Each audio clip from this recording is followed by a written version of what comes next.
വായിലെ ക്യാൻസർ നേരത്തെ കണ്ടെത്താൻ നമുക്കൊരു കണ്ണാടിയും 2 മിനിറ്റും മാത്രം മതി.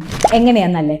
ഒരു കണ്ണാടിയുടെ മുന്നിൽ നിന്ന് വായുടെ ഉള്ളിലെ ഭാഗം 8 ഘട്ടങ്ങളായിട്ട് നമുക്കൊന്ന് പരിശോധിച്ചു നോക്കാം.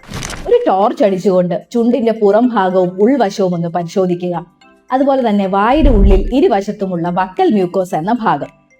അതുപോലെ നോക്കേണ്ട മറ്റൊരു ഭാഗം നമ്മുടെ നാവാണ്. നാവിന്റെ മുകൾ ഭാഗം, അതുപോലെ തന്നെ നാവിന്റെ ഇരുവശങ്ങളും. കൈയൊന്ന് വൃത്തിയായിട്ട് കഴുകി സോപ്പ് ഉപയോഗിച്ച് ഇവിടെ എന്തെങ്കിലും ചെറിയ തടിപ്പുകളുണ്ടോ, മുറിവുകളുണ്ടോ എന്നൊക്കെ ഒന്ന് ശ്രദ്ധിച്ചു നോക്കുക.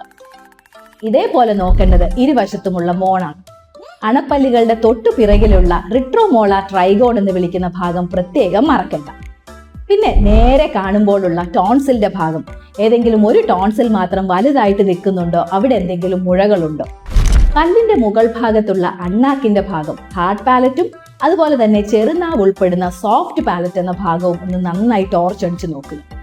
നാവിന്റെ അടിഭാഗത്തുള്ള ഫ്ലോർ ഓഫ് മൗത്ത് എന്ന ഭാഗവും മറക്കാതിരിക്കുക. ഇങ്ങനെ നമ്മൾ മാസത്തിൽ ഒരിക്കലെങ്കിലും 2 മിനിറ്റ് എടുത്ത് ഇത് ചെയ്യാൻ ഒരിക്കലും മറക്കാതിരിക്കുക.